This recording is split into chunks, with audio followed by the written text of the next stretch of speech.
दोस्तों नमस्कार। मैं रमू सिंह। सतना शहर के नारायण तालाब में जो घटना हुई, उस घटना में नगर निगम आयुक्त सही है या फिर सतना की राज्य मंत्री?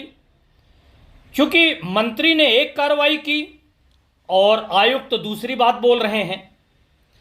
सबसे पहले हम सतना नगर निगम के आयुक्त की बात करते हैं। आयुक्त ने 2 ट्वीट किए हैं। शहर के नारायण तालाब के निरीक्षण के दौरान संबंधित व्यक्ति द्वारा अनावश्यक व्यवधान कर न्यूसेंस किया जा रहा था, मतलब विवाद किया जा रहा था। तालाब के जल निकासी नाले में 50 फीट दूरी पर ठीक सामने उसका बड़ा सा पक्का मकान बना है, जिसमें पानी से नुकसान नहीं हुआ बल्कि नाले का फ्लो प्रभावित हुआ है। मतलब तालाब फूटा तो उसका जो फ्लो पानी का था वो और रफ्तार से होना चाहिए, उसका फ्लो प्रभावित हुआ है। सामने जो मकान बना हुआ है उसके कारण ऐसा नगर निगम कमिश्नर ट्वीट करके लिख रहे हैं। फिर नगर निगम कमिश्नर थोड़ी ही देर में दूसरा ट्वीट करते हैं कि नाले के बहाव में मकान का अवरोध होने से पानी प्राकृतिक नाले से नहीं निकलकर सभी जगह फैल गया। सर्वे के दौरान पीड़ित के घर में कोई भी नुकसान नहीं हुआ है। यह बात कह रहे हैं आयुक्त नगर निगम।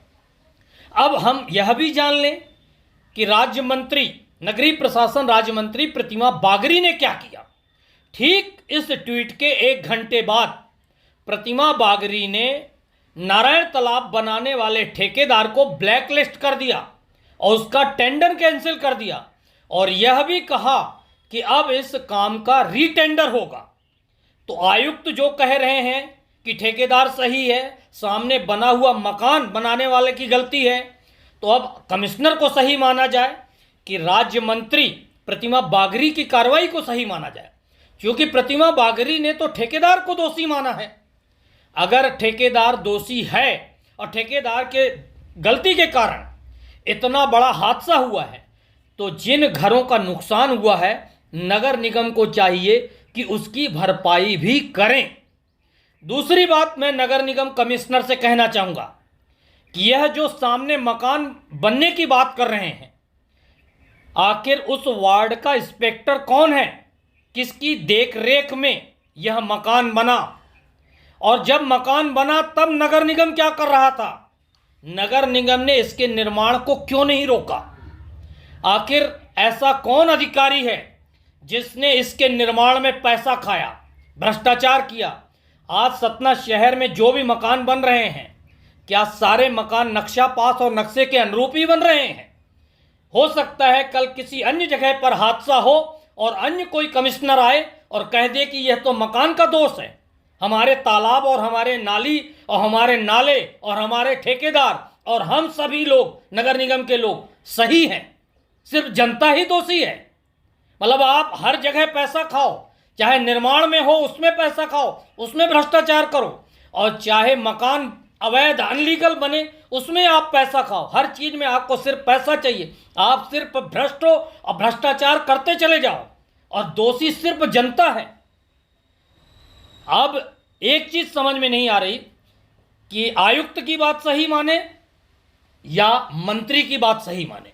अगर मंत्री ने ठेकेदार को ब्लैक लिस्टेड किया है, उसका टेंडर करके दोबारा रीटेंडर करने की बात मंत्री ने कही है, तो प्रतिमा बागरी की कार्रवाई से तो यह साफ स्पष्ट होता है कि ठेकेदार, नारायण तालाब को बनाने वाले ठेकेदार ने गलती की है, उससे कहीं ना कहीं चूक हुई है।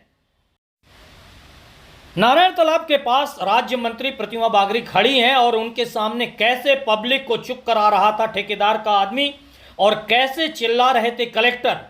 इन विषयों को भी सरकार को ध्यान में रखना चाहिए। मोहन यादव ने सबसे पहले तो ऐसे कर्मचारियों अधिकारियों के खिलाफ कार्रवाई की, अब जाने क्यों वह भी मौन हो गए हैं।